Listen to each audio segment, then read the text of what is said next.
Good morning students. I hope आप सभी अपने अपने घर पे सुरक्षित होंगे और स्वस्थ होंगे।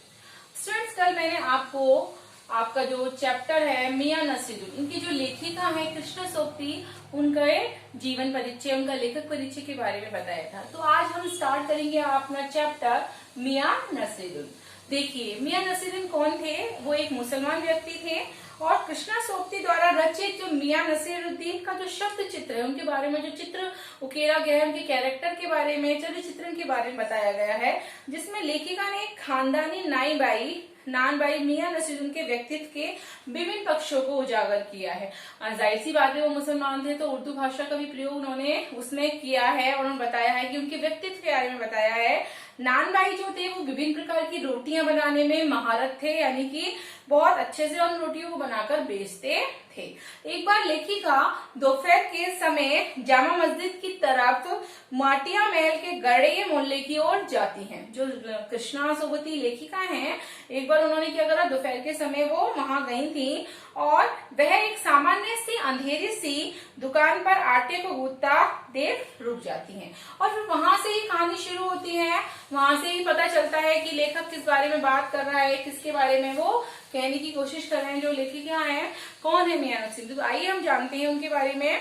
देखिए आगे की कहानी क्या है। साहब हो उस दिन अपन मटिया महल की तरफ से न गुजर जाते तो राजनीति, साहित्य और कला के हजारों हजार मसीहों के धूम धड़के में नानबाइयों के मसीहा मियां नसीरुद्दीन को कैसे तो पहचानते और कैसे उठाते लुफ्त उनके मसीही अंदाज का। जिसमें बताया जा रहा है कि वहां की इस तरह का माहौल था, इस तरह की जगह थी, बहुत सारे मसीह होते हैं जो खाना वाना बना के बेचते हैं, लेकिन उनके बारे में कैसे पता चला उनको? इस तरह से हुआ ये कि हम एक दोपहरी, लेखिका बता रही है कि एक दोपहरी थी और जामा मस्जिद के आड़े पड़े मटिया महल के गड़ैया मोहल्ले की ओर निकल गई। जगह का नाम है जामा मस्जिद और वहां पे एक मोहल्ला था जिसका नाम था मटिया महल। वहां पे वो निकल के जा रही थी। एक निहात मामूली अंधेरी सी दुकान पर पटापट आटे का ढेर संते देख बैठ ठिठक गई। मोमडन्स लोग जो होते हैं अधिकतर क्या करते हैं, उनका ऐसा पेशा माना जा रहा है कि वो सेवइयां बना रही है। वो ऐसा सोच रहे हैं कि वो शायद आटा इसलिए गूंथा जा रहा है कि वो सेवइयों की तैयारी कर रहे हैं। वहां पे पटापट जब वो आटा गूंथ रहे थे, आवाज आ रही थी, तो वहां पे जो लेखिकाएं रुक जाती हैं, ठिनक जाती हैं उनको देखकर और पूछती हैं कि क्या आप सेवइयों की तैयारी कर रहे हो। सेवइयां आप लोग सभी जानती हैं जो ईद वगैरह पे बनाई जाती हैं। पर पूछने पर मालूम हुआ खानदानी नाईबाई मियां नसीरुद्दीन की दुकान पर खड़ी हैं। उन्हें पता चला कि वह जिस दुकान पर खड़ी थी उस दुकान का नाम था खानदानी नानबाई मियां नसीरुद्दीन की दुकान। मियां मशहूर है 56 किस्म की रोटियां बनाने के लिए और जो मियां नसीरुद्दीन थे वो क्या थे, फेमस थे रोटियां बनाने के लिए, और वो भी कितनी, 56 प्रकार की। हमने जो अंदर झांका तो पाया कि मियां चारपाई पर बैठे बीड़ी का मजा ले रहे हैं। भाई जो कारीगर थे वो काम कर रहे थे, आटा वाटा गूंथ रहे थे, और जो मियां जी थे वो अंदर चारपाई पे, जब मियां ऐसे करके उन्होंने झांका देखा कि बाकी के कारीगर क्या कर रहे हैं, तो वो मियां जो थे चारपाई पे बैठ के बीड़ी पी रहे थे, उसका आनंद ले रहे थे। मौसमों की मार से पका चेहरा, आंखों में काइयां, भोलापन और परेशानी पर मजे हुए कारीगर के तेवर। जब व्यक्ति के ऊपर बहुत सारी जिम्मेदारियां भी होती हैं, साथ में तनाव में रहता है, व्यक्ति परेशानी होता है, तो कहीं ना कहीं, या फिर किसी किसी का फेस ऐसा होता है कि मौसमी बीमारियां हो गई हैं, उसके फेस पे दाग हो गए हो, चिन्ह हो गए हो, इस तरह से। और आंखों में एकदम से काइयां थी, गहराइयां थी, भोलापन था उनके चेहरे पर, और कहीं ना कहीं एक तेवर थे कारीगर से काम कराने के। आप लोगों ने देखा है जब आपके कारीगर काम कर रहे होते हैं और आपसे बैठ के ऑर्डर कर रहे होते हैं, तो एक अंदर से अपने आप ही एक एटीट्यूड से आ जाता है हमारे अंदर। हमें ग्राहक समझ मियां ने नजर उठाई और कहा, फरमाइए। लेखिका बता रही है, उन्होंने सोचा कि मैं कौन हूं, कोई ग्राहक हूं, उनसे रोटियां वगैरह खरीदने आई। उन्होंने कहा, फरमाइए। अब ये जो फरमाइए शब्द यूज हुआ है, किसका है? उर्दू भाषा का है। झिझक से कहा, आपसे कुछ एक सवाल पूछने थे, आपको वक्त हो तो उन्होंने कहा कि मुझे आपसे कुछ सवाल जवाब करने हैं, अगर आप फ्री हैं, आपको जवाब दे सके तो मैं पूछूं। मियां नसीरुद्दीन ने पंच हजारी अंदाज से लहराया, निकाल लेंगे वक्त थोड़ा, पर ये तो कहिए आपको पूछना क्या है। थोड़ा सा एटीट्यूड में बोले, ठीक है निकाल लूंगा मैं तो वक्त, इस तरह से वो थोड़ा सा बोले कि आप बताइए कि आपको मुझसे पूछना क्या है। फिर घूर कर देखा और जोड़ा, मियां कहीं अखबार नवीस तो नहीं। फिर उन्होंने उनकी तरफ घूर कर देखा और सोचा, हिसाब लगाया कि कहीं अखबार वाले तो नहीं है, कहीं ये रिपोर्ट पेश करने तो नहीं आए, कुछ लिखने तो नहीं आए मेरे बारे में, ये तो खोजियों की खुराफात है। उन्हें लगा कि जो खोजियां होते हैं, खोजी खबरी व्यक्ति होते हैं, कहीं ना कहीं वो कोई ना कोई खबर पेश करने के लिए तो नहीं आए हैं, कुछ जानकारी लेने तो नहीं आए हैं।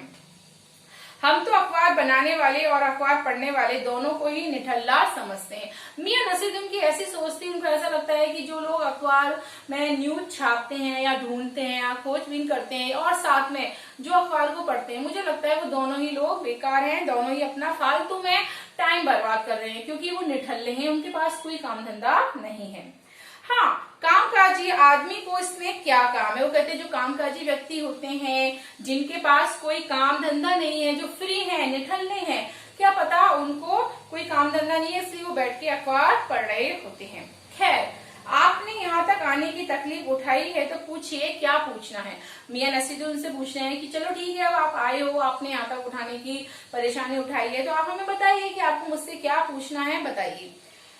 पूछना यह था कि किस्म किस्म की रोटी पकाने का इल्म आपने कहाँ से हासिल किया। जो लेखिका है वो पूछ रही है कि मुझे सिर्फ आपसे इतना पूछना था, मैं आपसे इतना जानना चाहती हूँ कि आपने जो ये विभिन्न प्रकार की रोटियां पकाने का आपको जो ये इल्म है, यानी कि जो जानकारी है या आपके अंदर ये जो हुनर है, वो आपने कहाँ से प्राप्त किया है, कहाँ से इस हुनर को आपने लिया है। मियां नसीरुद्दीन ने आंखों के कंचे पर हम पर फेर दिए, यानी आंखों की जो आपकी रोटी है उनको कहीं ना कहीं ऐसे करके उनको देखने लगे, फेर दिए, देखने लगे और बड़े ही तरेर होकर बोले, बड़े अंदाज से बोले कि क्या मतलब, आपका क्या मतलब है, आप क्या जानना चाहती हैं कि मैंने रोटियां बनाना कहाँ से सीखा है? पूछिए साहब नानबाई, इल्म लेने कहीं और जाइएगा। उसने कहा आप पूछ तो रही हैं, लेकिन आप ये तो बताइए, ये इल्म लेना हम कहाँ जाएंगे, कहाँ से सीखेंगे, कहाँ से पूछेंगे, ये आप हमें बताइए। जाहिर सी बात है, जो हमारा खानदानी पेशा होगा तो वो तो हम अपने खानदानी, अपने बुजुर्गों से ही सीखेंगे ना, कहाँ जाएंगे इल्म लेने इन सारी चीजों का। आगे वो कहते हैं, क्या नगीना साज के पास, क्या आईनास के पास, क्या मीना साज के नाम, इस तरह के वो नाम गिनगिनाने लग जाते हैं कि मैं उसके पास जाऊंगा, उसके पास जाऊंगा, या रफगूर, रंगरेज या तेली तमोली से सीखने जाऊंगा। वो सारी जातियों के इस तरह से नाम ले लेते हैं, लोगों के नाम लेके बताते हैं कि मैं क्या इन लोगों के पास जाऊंगा रोटियां सीखने। आगे वो कहते हैं, क्या फरमा दिया साहब, ये तो हमारा खानदानी पेशा रहा। मतलब वो एक कमेंट ताना सा मारते हैं कि अरे भाई आप भी हमसे क्या पूछ रहे हो, क्या जानकारी ले रहे हो, मैं कहाँ सीखने जाऊंगा ये सब चीजें, ये तो बल्कि मेरा खानदानी पेशा है, मैं अपने खानदान वाले लोगों से ही तो सीखूंगा। हाँ, इल्म की बात पूछिए तो जो कुछ भी सीखा अपने वालिद उस्ताद से ही सीखा है।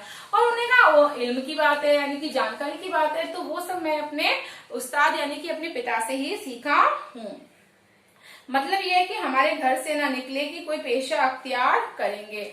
वो कह रहे हैं कि मैं कोई घर वर से नहीं निकला, या मैंने कोई ट्रेनिंग नहीं ली, कोई ऐसा कुछ नहीं करा कि मैं बाहर जाके रोटी सीखूंगा बनाना। ये सब चीजें तो मैंने महारत जो है अपने खानदान से ही हासिल की है। बाप दादा का हुनर था वही उनसे पाया, और वालिद महरूम के उठ जाने पर आ बैठे उन्हीं के ठिए पे। वो बता रहे हैं कि जो ये हुनर है रोटी बनाने का, जो इल्म है, ये सारा हुनर मैंने अपने बाप दादाओं से सीखा है। और जब तक मेरे बाप दादा ये दुकान चला रहे थे तब तक वो चला रहे थे, जैसे ही वो उठ गए, अर्थात यहाँ से अल्लाह को प्यारे हो गए, चले गए, तो उसके बाद मैं यहाँ पर आकर बैठ गया, अर्थात मैं इस दुकान को चलाने लग गया।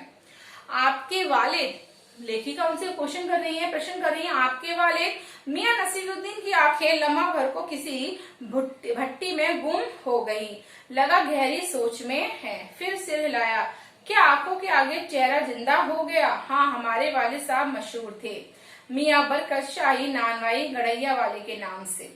देखिए, कई बार ऐसा होता है बच्चों, जब हम किसी के बारे में बात कर रहे होते हैं, चाहे वो आपके पेरेंट्स हैं या आपके परदादा हैं, परदादी हैं, या जो भी हैं, किसी खानदानी व्यक्ति के बारे में हम जब बात कर रहे होते हैं, तो कहीं ना कहीं जब हम गहराइयों में डूब जाते हैं, सोच में डूब जाते हैं, तो उनका जो चेहरा है वो हमारे आंखों के सामने घूमने लग जाता है, एकदम से वो दृश्य सामने आ जाते हैं कि अच्छा, अगर आपने उनको देखा है, अगर आपने उनको नहीं देखा, सिर्फ फोटो में देखा है या अपने माँ बाप से उनके बारे में सुना है, तो कहीं ना कहीं उनका चेहरा आपकी आंखों के सामने आ जाता है या घूमने लग जाता है, वो दृश्य आपके सामने आते हैं। इसी तरह जो नसीरुद्दीन थी उनकी भी आंखों के सामने वो गहराई में डूब गए, उनकी जो बातें थी वो सारी चीजें उनके दिमाग में आने लगी। वो बोले कि मेरे जो पिताजी थे वो काफी फेमस थे, और किस नाम से फेमस थे? मियां बरकत शाही नानबाई गड़ैया वाले के नाम से वो प्रसिद्ध थे। उनके वालिद यानी कि हमारे दादा साहिब थे आला नानबाई मियां कल्लन, और उनके वालिद यानी कि उनके पिता यानी कि मेरे दादा जो थे वो कौन थे? आला नानबाई मियां कल्लन। पहले उन्होंने अपने पिता के बारे में बताया। उनके पिता थे बरकत शाही नानबाई गड़ैया वाले, और उनके पिता यानी कि उनके जो दादा थे वो थे वालिद यानी दादा साहिब आला नानबाई मियां। तो उनके बारे में बताता है कि वो दोनों थे और उन दोनों ने काफी काम किया है इस दुकान पर। आगे लेखिका कहती हैं आपको इन दोनों में से किसी किसी की भी कोई नसीहत याद हो?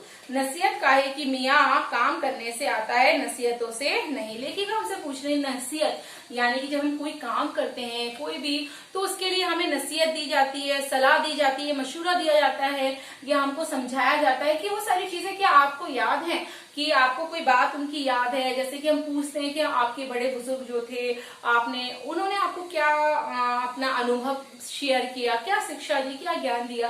तो इसी तरह लेखिका हमसे पूछती हैं, तो फिर उन्होंने जवाब दिया कि काय की नसीहत, कैसी नसीहत? अरे भाई नसीहत तो काम करने से आती है। मतलब आप दिन पे दिन काम करते हो, गलतियों से आप सीखते हो, आप निखर कर आते हो। जब आप गलतियों से सीखते हैं तो कहीं ना कहीं हमारा जो काम है निखर कर बाहर आता है। तो इस तरह से समझाते हैं। आगे वो कहते हैं कि बजा फरमाया है, पर ये तो बताइए कि जब हमने भट्टी की ओर इशारा किया, इस पर काम लगे तो वालिद साहब ने सीख के तौर पर कुछ तो कहा होगा। भट्टी, रोटियां जो है भट्टी में सेकी जाती थी पहले के जमानों में, आज भी सेकी जाती हैं। तो उन्होंने इशारा करके कहा कि भट्टी में जब आपने पहली बार काम किया तो आपका कुछ तो नसीहत दी गई होगी। जैसे जाहिर सी बात है, अगर आज कोई बच्चा या लड़की या लड़का घर में काम करेगा, कुकिंग करेगा, तो उसकी मदर या फादर उसको इंस्ट्रक्शन तो देते ही है ना, उसको समझाते हैं कि किस तरह से आपको काम करना है, कहीं आप जल नहीं जाओ, पूरी सुरक्षा के साथ आपको काम करना है, आपके हाथ पैर ना जल जाए, कुछ हो ना जाए आपके साथ हादसा। तो कहने जब भट्टी में आपने पहली बार काम किया था तब आपके साथ क्या हुआ था, आपको उन्होंने कुछ तो एडवाइस दी होगी, कुछ तो सजेशन दिया होगा। नसीरुद्दीन साहिब ने जल्दी जल्दी 2-3 कश खींचे, फिर गला साफ किया। मतलब वो सिगरेट तो पी रहे थे, मतलब बीड़ी पी रहे थे, उन्होंने बीड़ी पीते गला खींचा, अपना कश किया, और उसके बाद अपना गला साफ करके वो बोले, बड़े ही अंदाज से, बड़े ही एटीट्यूड में बोले, अगर आपको कुछ कहलवाना ही है तो बताए, दिए देते हैं। आप जानो, जब बच्चा उस्ताद के यहाँ पढ़ने बैठता है तो उस्ताद कहता है। वो बता रहे हैं जैसे मुसलमानों में जो मस्जिद वगैरह होती हैं उनमें जब बच्चे पढ़ने जाते हैं तो उनकी शुरुआत किस तरह से होती है। वो बता रहा है कि जब बच्चा पढ़ने बैठता है तो किस तरह से शुरुआत होती है। कहे, उस्ताद उनको कहता है कहे आलिफ, बच्चा कहता है आलिफ। कहे बे, बच्चा भी कहता है बे, बच्चा कहता है बे। कहे जीम, बच्चा भी कहता है जीम। इसी बीच उस्ताद जोर का एक हाथ सिर पर धरता है और शागिर्द चुपचाप परवान करता है। यानी कि इतना सब कहने के बाद उस तरह से समझा रहे थे कि किस तरह से होता है हमारे यहाँ पे काम, तो इस तरह से सिर पे हाथ रख देते हैं शागिर्द और बच्चा चुपचाप हो जाता है। समझे साहिब, वो उनको ऐसे समझा रहे थे कि समझे इस तरह से होता है हमारा। फिर वो कहते हैं एक तो पढ़ाई ऐसी और दूसरी बात बीच में छोड़ सामने से गुजरते, है ना। वो मतलब बात करते करते जब आपके सामने से कोई गुजर रहा है, आपको कोई बोल रहा है, तो फिर एकदम से बात कट जाती है, उसी समय वहीं खत्म हो जाती है। और वो कहते हैं बात बीच छोड़ते समय गुजरते मीर साहिब को आवाज दे दी जाए। मतलब उनकी दुकान के सामने से एक मीर साहिब नाम के व्यक्ति गुजर रहे थे, उनको वो बीच में से आवाज देते हैं, कहो भाई मीर साहिब, सुबह ना आना हुआ पर क्यों। उन्होंने उनसे कहा कि आप सुबह नहीं आए, पर क्यों नहीं आए। मीर साहिब ने सिर हिलाया, मियाँ अभी लौट के आते हैं। उन्होंने कहा आप सुबह नहीं आए, शाम को अब तो आ जाओ। तो उसने मीर साहिब ने सिर हिलाया कि आप कब लौट। उन्होंने कहा मैं अभी यहीं से लौट के आ रहा हूँ, बाजार जा रहा हूँ और फिर बताऊंगा आपको। आप दूसरी पढ़ाई की बाबत कुछ कह रहे थे। उनसे जो कृष्ण सोपती लेखिका थी उन्होंने पूछा आप कुछ कह रहे थे ना पढ़ाई के बारे में, क्योंकि बात खत्म हो गई थी, मीर साहिब बीच में आ गए थे।